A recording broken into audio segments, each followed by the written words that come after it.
परमेश्वर का धन्यवाद हो। प्रभु के वचन में पढ़ते हैं पहला यूहन्ना 3 और उसकी 19वीं आयत से जब हम पढ़ते हैं, परमेश्वर के सम्मुख हियाव, हालेलुया। तो परमेश्वर के सम्मुख जब हम जाते हैं तो परमेश्वर जो हमें हियाव से भरता है ना। हम परमेश्वर के वचन में पढ़ते हैं, इसी से हम जानेंगे कि हम सत्य के हैं, और जिस बात में हमारा मन हमें दोष देगा उसके विषय में हम उसके सामने अपने अपने मन को ढाढ़स दे सकेंगे, क्योंकि परमेश्वर हमारे मन से बड़ा है और सब कुछ जानता है। हे प्रियो, यदि हमारा मन हमें दोष ना दे तो हमें परमेश्वर के सामने हियाव होता है, हालेलुया। और जो कुछ हम मांगते हैं वह हमें उससे मिलता है, क्योंकि हम उसकी आज्ञाओं को मानते हैं और जो उसे भाता है वही करते हैं। धन्यवाद हो पिता का। परमेश्वर का वचन के पढ़े जाने सुने जाने पर पिता हर एक को आशीषों से भरे, सुनने वाले बोलने वाले सभी को आमीन। तो यहाँ पर जब हम परमेश्वर के वचन को पढ़ते हैं तो प्रभु का वचन कहता है, इसी से हम जानेंगे कि हम सत्य के हैं। किससे जानेंगे? इससे पहले के जब हम वचनों को पढ़ते हैं तो लिखा है एक दूसरे से प्रेम रखो, क्योंकि जो समाचार तुमने आरंभ से सुना है वह यह है कि एक दूसरे से प्रेम रखो। कौन सी वह बात है जिससे हम जानेंगे कि हम सत्य के हैं? प्रेम से, हालेलुया। परमेश्वर का वचन हमें बताता है कि सत्य हमारे अंदर जब प्रेम पाया जाता है तब हम सत्य के हैं। सत्य यानी कि यीशु मसीह के हैं, यीशु मसीह में चल रहे, परमेश्वर में होकर अपने जीवन को बिता रहे हैं, हालेलुया। क्योंकि यीशु मसीह ने कहा जीवन सत्य और मार्ग मैं ही हूँ, हालेलुया।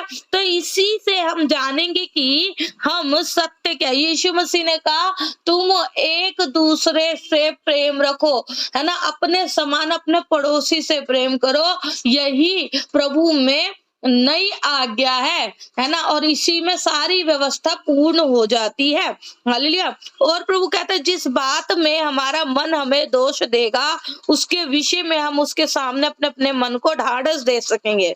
मतलब जब जब जब हम देखिए, जब हम किसी भी तरीके के ऐसे कामों में होते हैं या हमारे जीवन से ऐसी बातें होती है जो हम जानते हैं कि नहीं होनी चाहिए, बुराई की बातें या किसी भी प्रकार का ऐसा दोष भावना जब हमारे अंदर आती है ना, हम अपने आप को भी जांचते हैं, हम दूसरों को भी जांचते हैं। लेकिन प्रभु का वचन कहता है जिस बात में हमारा मन हमें दोष देगा, बहुत सारे काम, बहुत सारी बातें ऐसी होती है कि हमारा मन हमें दोष देता है, वो क्योंकि जानता है कि ये पाप है, ये गलत है, और हमारे जीवन से यदि ऐसे कुछ काम होते तो हमारा मन हमें दोष देता है। उसके विषय में हम उसके सामने अपने अपने मन को ढाढ़स दे सकेंगे। क्यों दे सकेंगे? क्योंकि प्रभु ने हमारे पापों को सह लिया, हमारे पापों से हमें छुटकारा दिया है, हमारे लिए अपने लहू को बहाया है। इसलिए हम अपने मन को यह ढाढ़स दे सकते हैं कि प्रभु में होने के बाद, है ना, पहले जबकि हम पापी थे परंतु अब जब हम सत्य में हैं तो हम अपने हृदय को यह ढाढ़स दे सकते हैं कि हमारे पाप क्षमा हुए हैं, क्योंकि परमेश्वर हमारे मन से बड़ा है और सब कुछ जानता है। वो मनो को जांचने वाला है, वो जानता है कि हम पहले अपने जीवन में पाप में ग्रस्त एक मनुष्य थे, परंतु अब जब हमने सत्य को जान लिया और सत्य ने हमें स्वतंत्र किया है तो हम अब प्रेम में हैं, अब हम आपस में प्रेम रखते हैं, हालेलुया। क्योंकि परमेश्वर हमारे मन से भी बड़ा है, वो हमारे मन से भी बड़ा है और सब कुछ जानने वाला है, और वो हमारे मनों की बातों को जानता है। हे प्रियो, यदि हमारा मन हमें दोष ना दे तो हमें परमेश्वर के सामने हियाव होता है ना। लेकिन जहां पर हमारा मन हमें दोष नहीं देता, है ना, जहां पर हमें पता है कि हम गलत नहीं होते, तो वहां पर हमारा मन परमेश्वर के सामने हमें क्या करता है? हियाव देता है, हिम्मत देता है, हिम्मत, है ना। हियाव देता है, और जो कुछ हम मांगते हैं वह हमें उससे मिलता है। जब हम गलत नहीं होते, है ना, जब हम बुराई में नहीं होते, हम पाप में नहीं होते, हम सत्य में होते हैं, हम प्रेम में होते हैं, हम परमेश्वर के वचनों में होते हैं, तब हमारा मन हमें दोष नहीं देता, परंतु हमारा मन हमें परमेश्वर के सामने आने की हिम्मत देता है, उससे अपने हृदय की बातों को करने की हिम्मत देता है, उससे अपने मन को खोल के हर एक बात को साझा करने की हिम्मत देता है, उससे हमें मांगने की भी हिम्मत देता है ना। प्रभु का वचन कहता है कि जो विरोधी है, जो कि दोषी है, जो बुराई की बातें करता है, उसकी प्रार्थना परमेश्वर के सामने घृणित ठहरती है। घृणित मतलब कि परमेश्वर ऐसे लोगों की प्रार्थना को घृणा से देखता है, उनको सुनता नहीं है, उनको देखता नहीं है ना। वो अलग बात है कि परमेश्वर अनुग्रहकारी है और परमेश्वर का सूर्य पापी और धर्मी दोनों के लिए उदय होता है। क्यों? क्योंकि वह दयावंत है, क्योंकि वह दयालु है, क्योंकि वह प्रेमी है। हालेलुया। वो अलग बात है, परंतु परमेश्वर एक बात हमें बताता है, जो दोषी है, जो विरोधी है, जो परमेश्वर की बातों को नहीं मानता, ऐसे लोगों की प्रार्थनाएं परमेश्वर की नजर में घृणित ठहरती है। परमेश्वर ऐसों की प्रार्थनाओं को नहीं सुनता, परंतु किनकी प्रार्थना को सुनता है?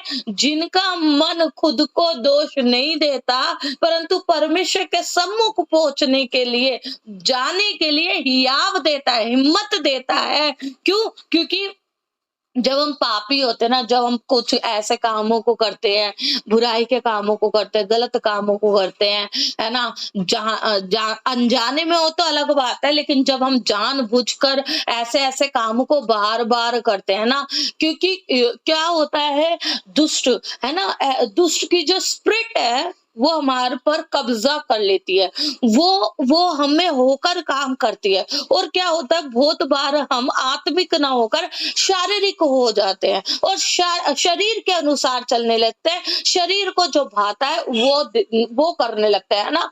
बहुत बार जब जब हम देखिए आत्मिक है तो हमें पता है पराई स्त्री पर नजर डालना, पराई पुरुष पर नजर डालना गलत है। परमेश्वर ने बोला है कि यदि ऐसा कोई व्यक्ति है जो पराई स्त्री या पुरुष पर नजर भी डालता है, तो वह अपने मन में उससे व्यभिचार कर चुका। यह है एक आत्मिक बात, आत्मा की बात है ना। जब जब परमेश्वर का भय हमारे अंदर होता है, परमेश्वर के सम्मुख हियाव हमारे अंदर होता है, तब हम इस आत्मिक बात को पकड़े रहते हैं ना।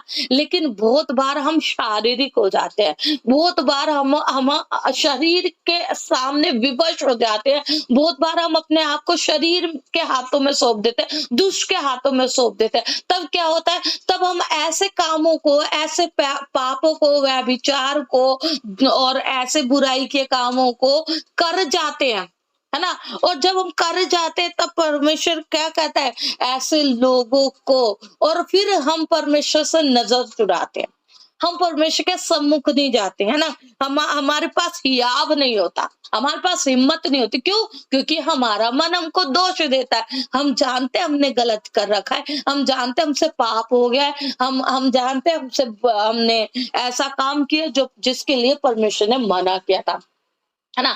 लेकिन प्रभु कह रहा है, परंतु जिसके पास हियाव होता है ना, पर जो जो सत्य में होता है, जिसमें प्रेम होता है, और जिसका मन उसे दोष नहीं देता, तो उसके अंदर हियाव होता है, हिम्मत होती है परमेश्वर के सम्मुख जाने के लिए। क्यों? क्योंकि वो हर रीति से निर्भय है, उसको पता है मैं परमेश्वर के अनुसार चल रहा हूँ और उसमें किसी प्रकार का डर नहीं, है ना। जब आदम और हव्वा ने गलत किया, तो जैसे ही उन्होंने परमेश्वर की उस आवाज को सुना, और जो परमेश्वर संध्या के समय उनसे मिलने को आता था, और परमेश्वर ने आदम को पुकारा, और वो डर के मारे कहा छुप गए, झाड़ियों में छुप गए, है ना।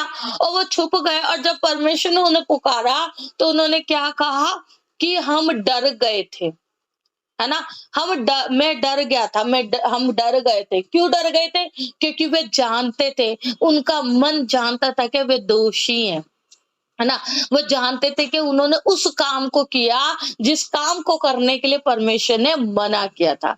हालेलुया! तो पाप जब हम पर आता है, जब पाप की मजदूरी हमको मिलती है, जब पाप के बिहाफ पे दंड हमको मिलता है, तो वो यह है, वो इस प्रकार से है कि हमारा मन हमें बता भी देता है कि हम यहाँ दोषी हैं।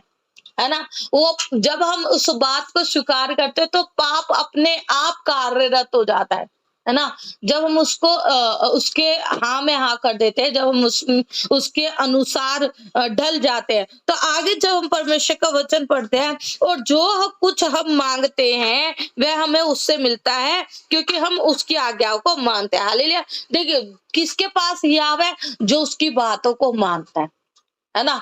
उसके पास हियाव है, वो कभी भी परमेश्वर के सम्मुख जा सकता है, वो बेझिझक परमेश्वर के सम्मुख जा सकता है। क्यों? क्योंकि उसके पास हियाव है, क्योंकि वह परमेश्वर की बातों को मानता है, वो उसकी आज्ञाओं को मानता है, वो उसको भाता है। हालेलुया! कौन है वो? यीशु मसीह।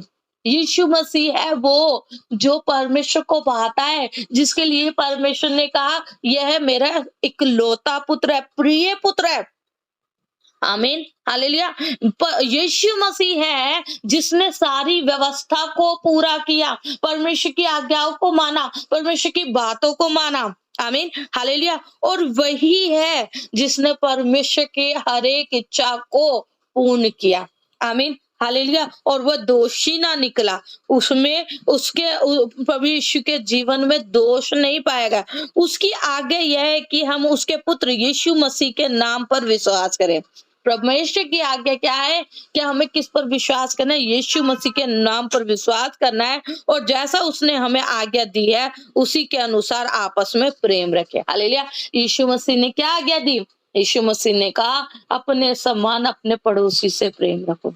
हालेलुया, आमीन। जो उसकी आज्ञाओं को मानता है वह उसमें और वह उनमें बना रहता है। मतलब जो कोई परमेश्वर की, यीशु की बातों को मानता है, उसकी आज्ञाओं को मानता है, वह उसमें, मतलब यीशु में बना रहता है, और यीशु उन लोगों में बना रहता है, उनके अंदर होकर कार्य करता है, उनकी आत्मा में जागृत होता है। हालेलुया। हम कौन है? हम परमेश्वर का मंदिर है, और परमेश्वर का आत्मा, पवित्र आत्मा हम में वास करता है। तो उस सहायक के रूप में जिसे यीशु मसीह ने हमें दिया, और ये कहा कि मैं जाता हूं, मेरा जाना आवश्यक है, यदि मैं ना जाऊं तो वो नहीं आ सकता। उस सहायक, उस पवित्र आत्मा के रूप में वो हम में वास करता है, हम में बना रहता है, और इसी से, अर्थात उस आत्मा से जो उसने हमें दिया है। हालेलुया।